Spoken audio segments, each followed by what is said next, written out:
Hey there, welcome back to the table. So, I made it through part 5 of my second playthrough. It's the first playthrough according to the series. Let me back up. I did a playthrough. I deleted the entire series because I found some mistakes. And those mistakes was in how I handled the reserve units. And I also had some missing objective markers, which are currently out on the board. Then I did another playthrough, and that's part 1 through 5. That's currently on the playlist. And in that playthrough, I made a mistake with how I calculated combat. So I counted the defensive pips as part of the maximum chits. And I was getting very frustrated at the end of the 5th video. And I was thinking this game is just like impossible. And I don't like playing a game that feels impossible. And this one was feeling impossible. Well, obviously, if I'm making that type of mistake, I'm drawing more chits than I'm supposed to. And of course, the AI who gets all these tactical combat bonuses, they're going to win. So what I did was I reset the game, and we're going to start again. So this will be officially my 3rd playthrough, but as far as the series is concerned, this is my 2nd playthrough. And I have not deleted the first 5 videos, even though they have that mistake in there. I created an errata video. I put comments and I pinned them on video 1, part 1, and video part 5. So hopefully people who come to the channel and see it will know about that particular mistake. The reason I'm leaving the videos is because I teach. I'm teaching in some of those, and I'm trying to explain how the rules work. And to be quite honest, it's exhausting. There's a lot of rules to this game, and I want to actually just start playing. I don't want to go through all the teaching mechanisms with this particular playthrough. I believe that the part 1 through part 5 does a great job of highlighting where to go to find things and how, the basic game concepts work. So I'm not saying that I won't teach anymore, because I always explain what I'm doing. But at least, from a perspective of, hey, what does this squiggly line mean? Part 1 through part 5 explains that, at least to some detail. And I will explain it again as we're playing through this, but I just don't want to rehash everything. So forgive me for being lazy. I guess there is a form of laziness here, because I could have just deleted part 1 through part 5 again, and then just put one clean, fresh playthrough on here. I don't know how easy or hard it is for you guys to find my videos. I don't even know how some of you found me, because I never advertise myself. I'm sure it's just a simple YouTube search. And I put everything in a playlist. And the playlists are always in order from part 1 to part X. So this one will be right after part 5. And I don't know what I'm going to call it. Am I going to call it, part 1 again? Or I got to figure that out. I think I'm going to just call it, a second playthrough or something. I'll give it a different title, and it'll be part 1 of whatever that different title is. And so we're going to try to play through this one more time. And hopefully this time we got at least all the major rules down. No more mistakes, at least at that level. I do notice that some people calculated, I made a mistake, on part 5, I moved enemies into Kharkov when I had Kharkov completely surrounded. So those enemies should not have been able to do that. Absolutely correct. That was just a brain fart on my part. So I can't promise I'm not going to do those, but hopefully we can at least count the combat chits correctly, because that was a very, very big deal. Okay, so where we are is I got the decks ready. I haven't drawn my hand yet, and you can see I got the units in the reserve. The game turn is back to turn 1. I could have sworn that there were units that were supposed to come out on turn 2, but I don't see those anywhere. Yeah, I didn't see them. Oh, here it is. There's one here on turn 2. Got it. All right, so we got that fixed. So we're going to roll a die and see which Soviet start we get. I rolled a 10. Last 2 times I rolled an 8. So this time it's a 10. We do get a different one. Instead of the Voronezh front breakout, it's drive on the donuts. which I'm not sure I enjoy this one either. Oh my gosh. This one is very, very bad. Okay. So it's this guy down here. So place GRE, GD in the German eliminated box. That would be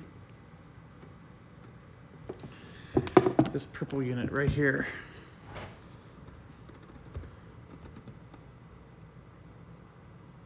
Yes, that one. So that one's eliminated. Then it says adjust the hex locations on the 11 box units below. So the hex locations, it looks like it begins on 703 and it goes all the way over to 1103. Okay. So I'm gonna try to read these. It's really hard for me to read sometimes. In fact, I'm gonna use the camera because that's been very helpful. Let's zoom in. My biggest gripe here is I don't like the graphic. It's too small. Each of these graphics need to be their own page. Okay, so I'm supposed to read what this unit is. It looks like it's a B-15. That's what that one looks like. So, and that would go to 703.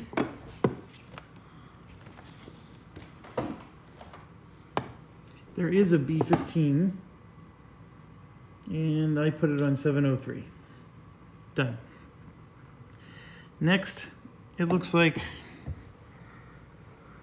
is that a 104? I can't even tell. 104 or 184?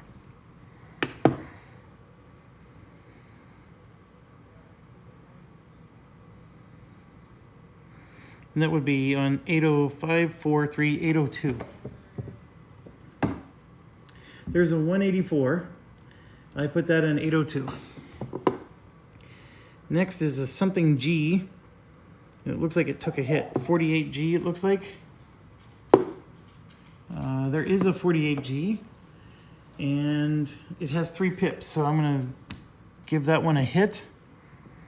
And put it on 803. Then on 804 it looks like there's an A12 and an A15. So I'm checking. I see an A12 and there is an A15. So that's done. Then moving over to the right there, it looks like there's 100 on 903. So I'm looking at 903.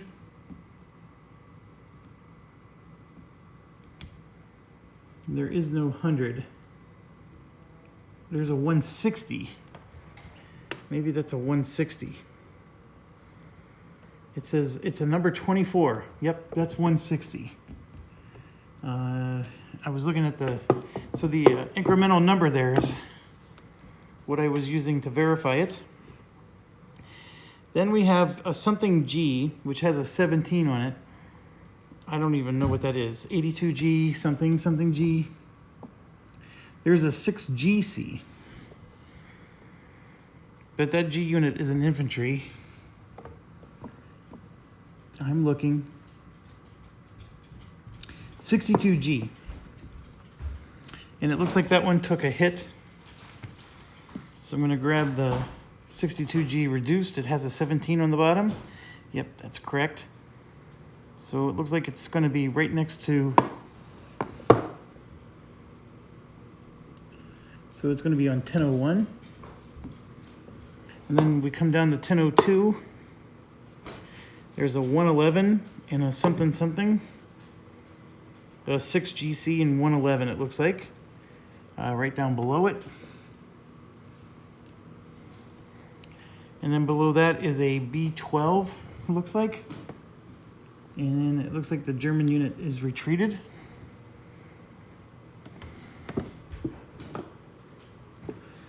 So 1104. The B12 is actually on 1004. Everything needs to move down one more. And then it looks like we have a disruption marker on the green German unit. Okay, so this is what it's starting to look like. If I zoom it back out. The big changes that were all done were here. Each of these units shuffled around.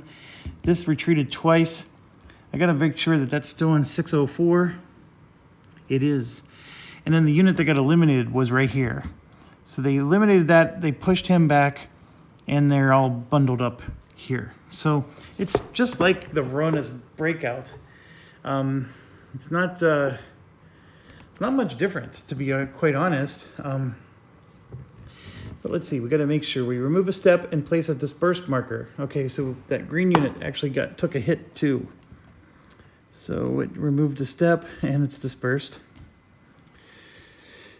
Place the front marker on Zimiev. So that's a different one, of course.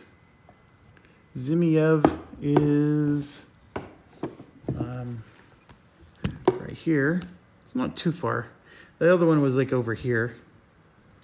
So they want to take Zimiev and the southwest front objective marker in hex 1608.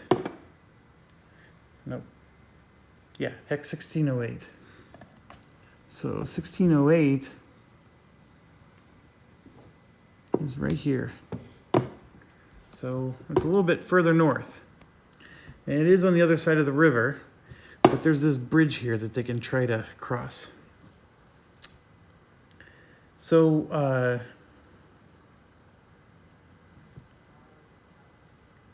then Soviet cards 3, 5, 19, and 20 are gone.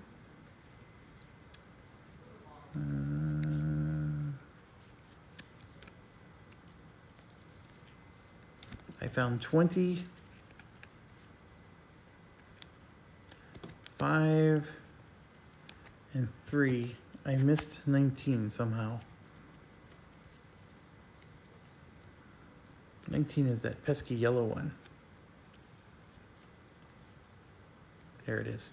Found it. All right, so 4 cards are gone. That card, especially card 20, is a really nasty one. So I'm glad it's gone. So the cards that are removed is Popov. Popov units are gone. Anytime they activate, it's a pain in the butt. 2 of the 3rd Tank Armies are gone. Always glad to see that. And then this one's a nasty one because it provides 2 combat tactics. So these are really good ones to have out of the deck.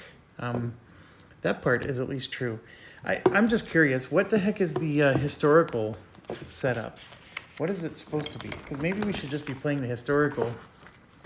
The historical start, oh, you can see they did a push on this side. So they're trying to take the town, and they reduced the defender on the town, and they got reductions everywhere. But that was the historical one. And then the Slaviansk liberated means they've already taken that. Ooh, that's awful. So far, the best games I've ever had is that I can hold this line right here. I've been able to hold it every time, and here they've already liberated it. That's really bad. So I'm sort of glad we're getting the ones we're getting. And then Rouse Overrun.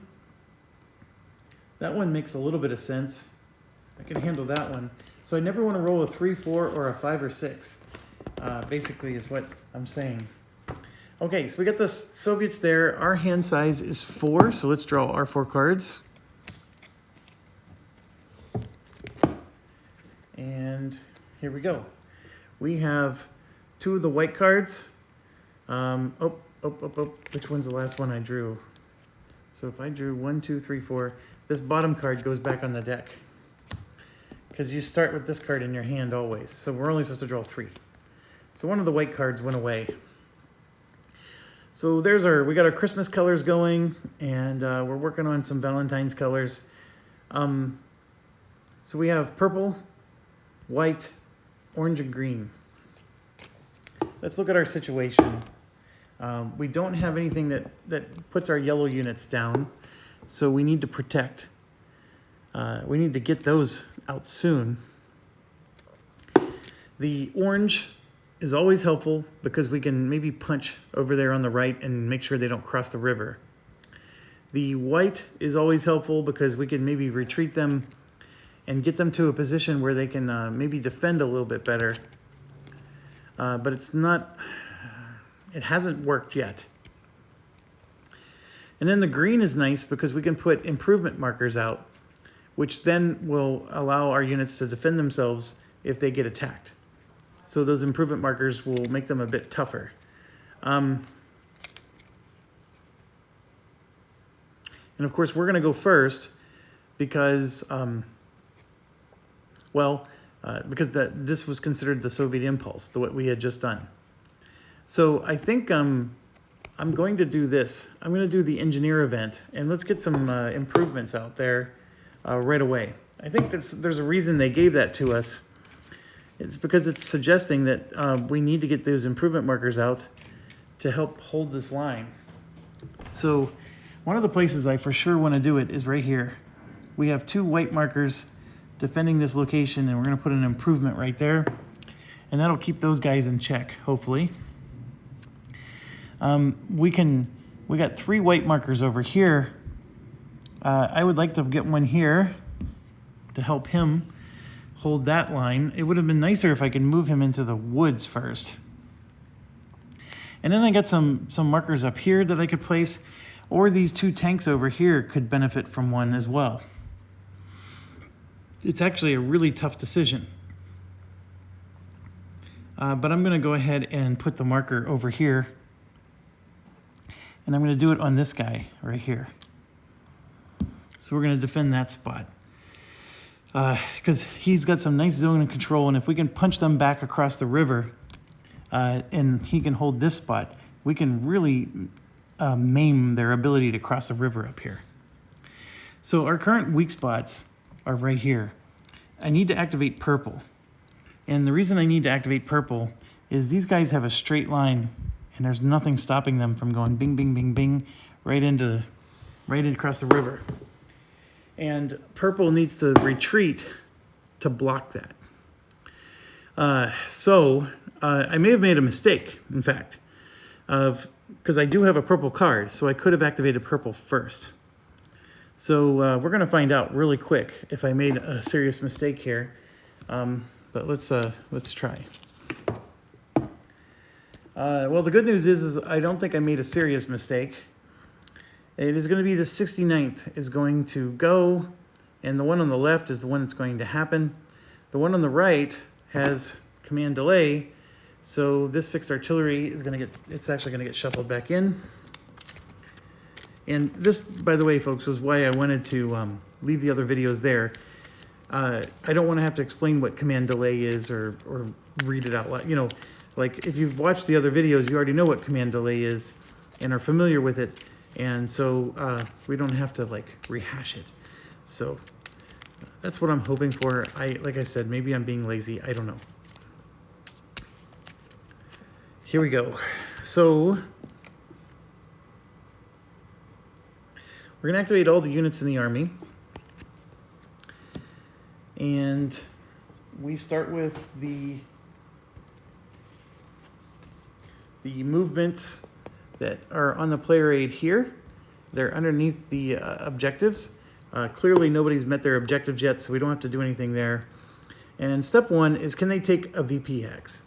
And then secondly, the 69th Army is over here in the corner. So we're dealing with those guys there. And the answer is no, there is no VP hex for them to take. Can they take a German VP hex or go near a German VP hex with that's near the objective? No, they're way too far away. They're nowhere near the objective. Can they open a supply line? They already have all supply lines open. Can they cause surround? Now that's an interesting question. The answer is no, because we have gap control. They can't move through. I mean, if they had enough movement points to go all the way around, they could, but they don't. Can they go to a Soviet VP hex? So what that's saying is, would they go to here to defend this VP hex? And the answer is yes, if we could move there, but I can't I can move here, but I can't move here or there. Those are blocked by zone of control right now. Maybe later, but right now the answer is no. Can they go adjacent to a German VP hex? No, they can't. Can they go the German and logistics hex? They're nowhere near the logistics hex. Can they go adjacent to a German unit? The answer is yes, and that's what they're going to do. And then eventually, they're either going to go adjacent to a German unit or they're going to go strengthen and attack. So they want to be adjacent to the most German units, first priority. Then to one that has no Soviet unit adjacent, second priority. And then the closest German unit, third priority. And any unit that starts in this condition does not move. So these three started. So this is the only one that's going to move. Everybody already has one. This would be the priority. So can it do, for example, 1, 2, 3, 4? And the answer is no. First of all, there's a little river here. Actually, that doesn't hurt them. So they can do 1, they can do 2, but once they move here, they can't move here because the zone of control. So they either are going to move here to reinforce an attack, or like I said, come around this way. So which one are they going to do? They want to do most German units first. So there's 2 German units here, so they want to go there. So then the question is, do they join their buddies or do they join... They can't join this one because these guys have 3 pips each. These buddies are 2 pips each, so they can go here, and so they can line up that way.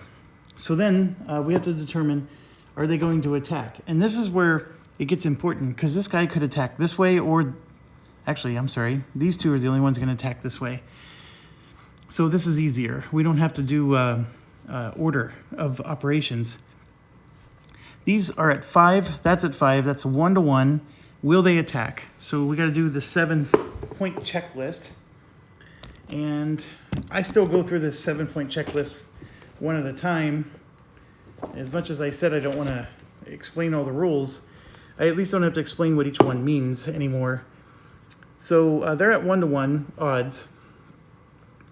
The command value of the card is 3. The situational strength is not 2-to-1. They do have the barrage, so that's 4. They're in support, that's 5. They don't have armor. They're not surrounded. We're not surrounded. It's not a target hex. Yeah, they're not going to attack. Okay, so let's go to the next stack. Next stack is here. They have 3, 6, 9, and we have 2, 4, and then the improvement marker makes it a 5. So a 9 to 5 is not enough for them to attack outright, but then we go to this. And again, they have a 3 command value.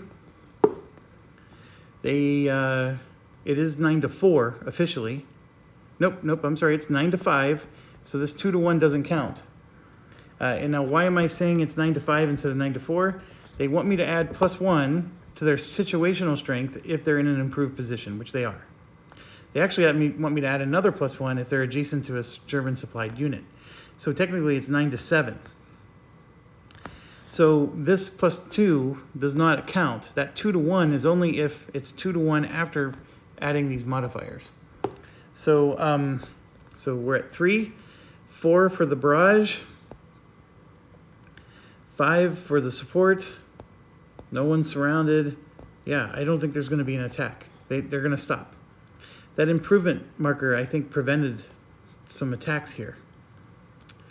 So technical value was not greater than 7, so there will not be an attack.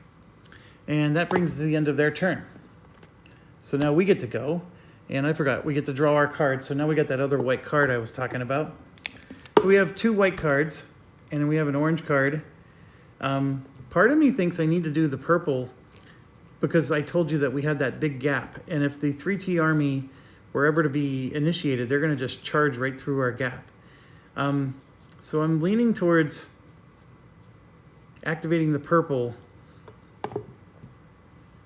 They're not going to be very powerful, these purple units, even if I retreat them. But I still think that's better than nothing at all.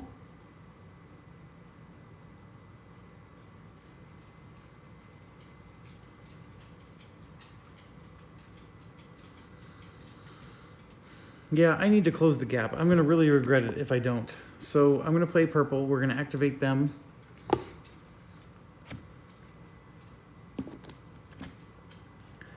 We're not going to attack, although I think there is some juicy attacks to be had. Like this 2 unit here looks very juicy because we have a 9, right? 9 versus 2 is pretty good. But because these guys punch through and can go straight down, I want to retreat. So we would go 1, 2, 3, 4, 5, 6, for example, and then we can stack them up like that. It would be really nice if I can get an improvement marker for them there. So if I would have done it the order the other way around, that would have been really helpful. But here's the problem with this strategy. This is still open. So then now they just go this way, right? Or they go this way. They'll just go right around me. And so it's not the smartest thing in the world. The other thing I could do is just retreat them a little bit. I think it was like this.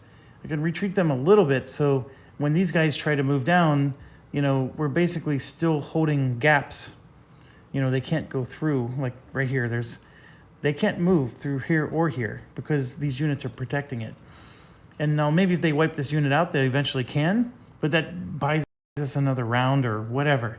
I mean, I could, for example, move this guy to here, and now there's a gap this way, and then I can just like move this unit down to here.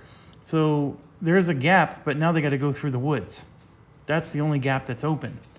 And so I'm at least preventing them from being able to get too far.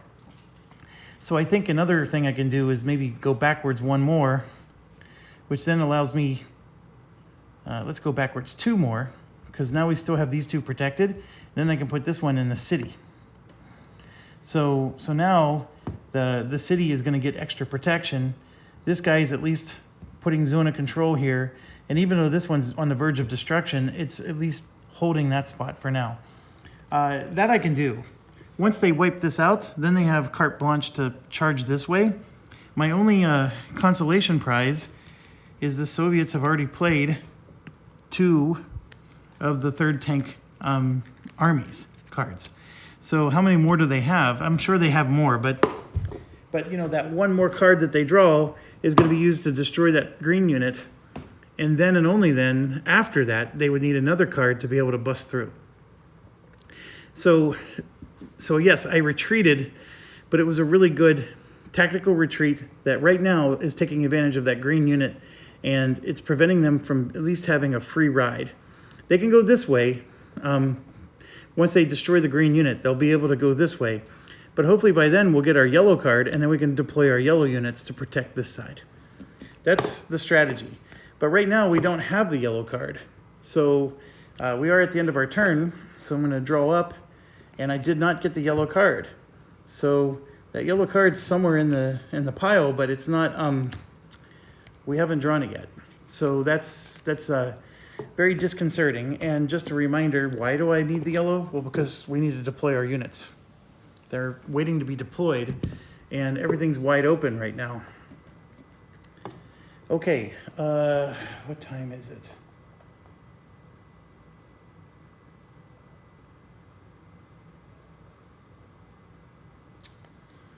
All right, it looks like I can do 1 more turn, so let's do this. All right, so right there it is. The 3rd Tank Army is the card that I was telling you about is just got drawn. So they probably have at least 4 more of these. So this Combat Engineers is the auxiliary card. And there is no command delay on this one. So they're going to have combat engineer support. And what that means is they're going to destroy improvements. And then, of course, the 3rd Tank Army is going to activate. Now, the only difference between 3rd Tank Army and the regular is you skip method 4 through 9 of the movement. Method 4 through 9 are the ones that, for example, the 69th Army wanted to move next to a German unit and just move next to them. These guys will never have that command. They want to get closer to the objective. They don't even care that there's German units there. They just want to advance closer. So first of all, take a VP hex. No, not going to happen. It's not available. Second, can they get near their objective and be near a VP hex? No. Their objective does exist, but they don't have a path to get there yet. Open supply line. Nope, they don't need to.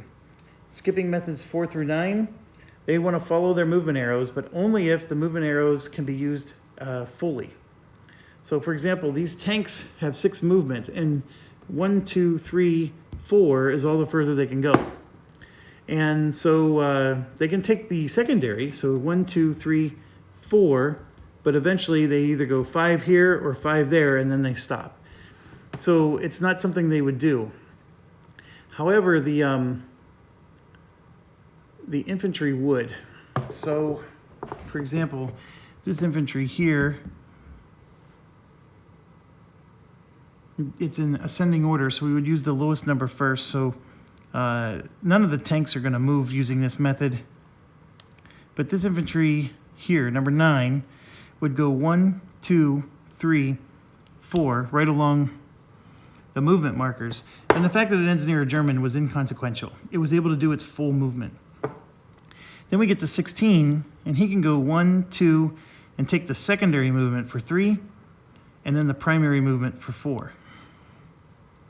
Or he could even keep going secondary like that.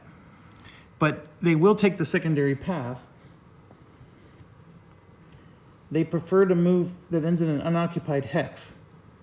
So that's the top priority.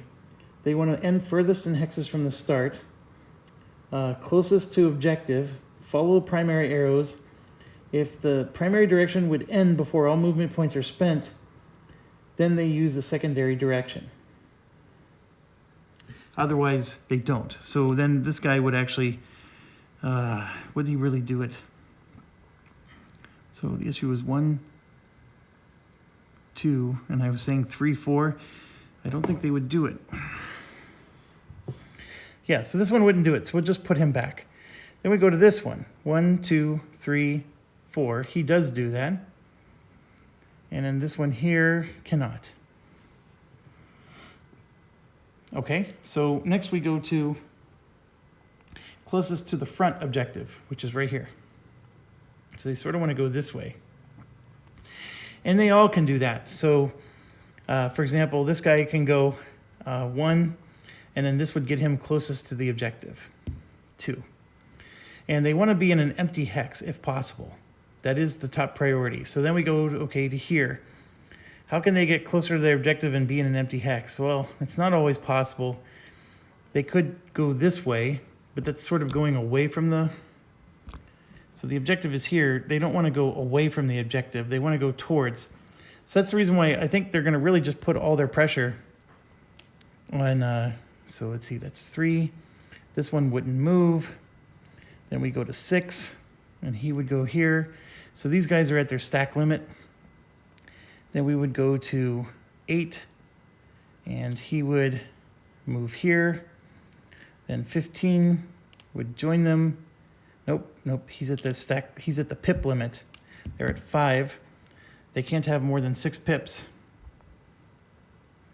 So then this one, can he go this way? Yes, he can.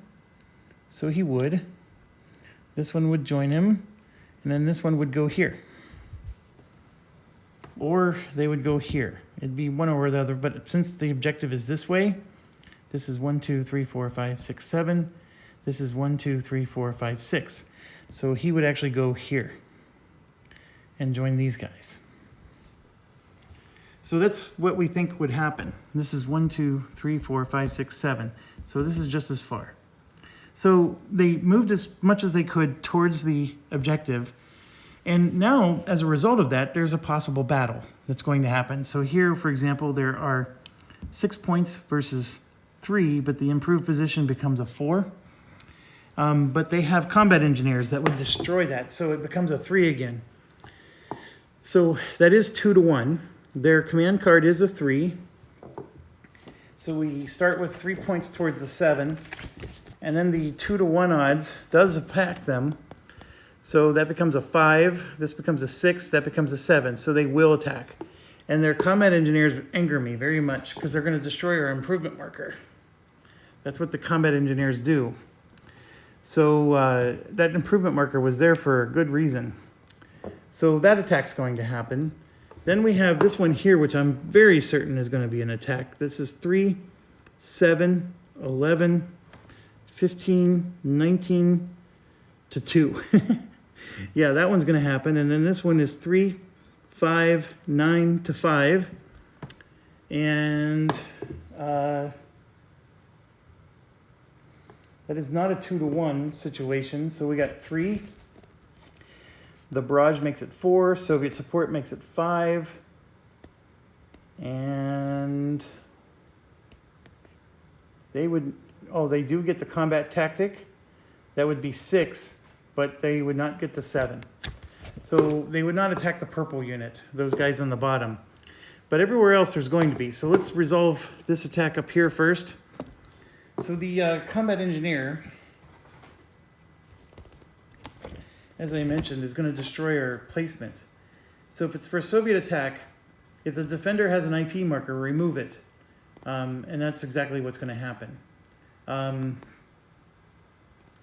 So our IP marker gets destroyed, which hurts. And that's before the combat. So, see, my habits are bad. I started to count pips here. So they just do maximum chit draw. And their maximum draw is going to be, they have 2 chits here. That's going to be worth 2 points. And they're using a combat tactic, which is 3. Then we're going to see if they get another. They do. They get intelligence, which is going to be 4. So intelligence really blows. Intelligence for them is, their command value is now considered 5. So thank goodness their current card wasn't 4 or 5, or otherwise it would have also done a damage to us.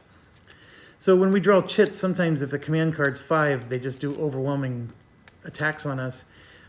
Now it's a 5 for them. So the tactics card had to get shuffled back in because it was a reuse. But basically 1, 2, and then 2 combat tactics. So that's 4 chits. Had we been doing this my old way, we'd have been drawing 6 chits, which is extra hits. And that would be why I was losing the game so much. So here we go. 4 chits. I'm on clear terrain. I no longer have the improvement marker. I'm very sad. I actually was hopeful that that guy was going to hold out. 1, 2, 3, and here's 4. So are we dispersed or unsupplied? No. Combat engineer, yes. So we take a hit. Are we on clear terrain? Yes, we are. So we take another hit. NKVD, no. Is it greater than 3 to 1? No, it was 2 to 1. Is there air power? Soviet air power? No. Nope, nope, nope. So they do 2 hits to us. There's one good news. We take no damage, but we are going to retreat twice. The retreating twice is not a big deal because what I'm going to do is I'm going to retreat this way first and then this way second, like that. And then we become dispersed, like so.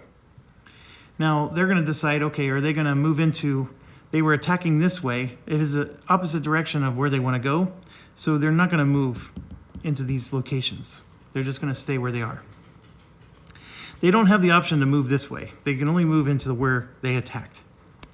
Now these guys, this is not even a fair fight.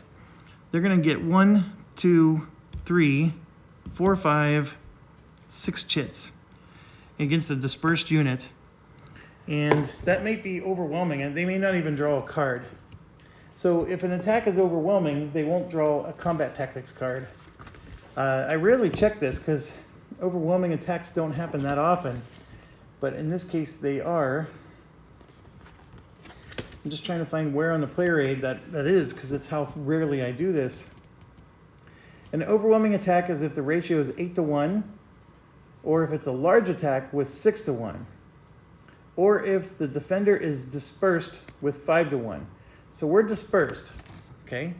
And this is 5 to 1, right? So 3, 7, 12. All we needed to get is over 10. So yeah, we're dispersed. So they're not going to draw another card. But they are going to draw, like I said, 2, 3, 4, 5, 6. And they still get the combat engineers, so that's going to be 7 chits that they're going to draw. And we're just going to get obliterated here. I wasn't expecting this guy to stay alive. 1, 2, 3, 4, 5, 6, and one more, 7. So is it greater than 4 to 1? Absolutely. Is it greater than 2 to 1? Yes. Greater than 4 to 1. IP crossfire? No. Oh, great. We're dispersed. There is attacker artillery. And is it 5 to 1? Yep. I don't even think I need to draw anymore. Greater than 8 to 1. I think it is 8 to 1. And it's clear terrain. Look, there's a crap ton of hits here. So even if we did hit them, they're mitigating hits. And then every hit they do that's extra beyond what destroys the unit gets negated. So, or negates a hit. So here you can see we have a single step left. Even if they retreat twice, they're going to take damage. But it's not destroyed. It's just eliminated. Doesn't matter how many hits they did to it. That's not what destroys it. If it was a single step unit from the start of the game, that is a destroyed unit. Or if it was isolated, that's the only other way you can destroy a unit. A dispersed unit does not get destroyed. So then the question becomes, okay, now we got to move in, advance after combat. And it's done in ascending order, so the lowest number first. So the issue is, this is moving away from the objective, but for these guys, it's moving towards. So none of these guys would move, but these ones would. This one would for sure, and then this one would roll a die. And he rolls an 8, which means he would not move. A 1 to a 7 means he would have joined him. Now, if it were me, I would have joined him. But that's just the way the AI chart works. Okay, so that brings us to the end of the Russian turn. We were sort of expecting this. Not a big surprise. The fact that I lost the improvement marker, that one I'm not happy about. But we were expecting that they were going to punch us there. How many more third tank armies are they going to draw? That's really the question. If they draw another one, we're in trouble because we still don't have our yellow units out.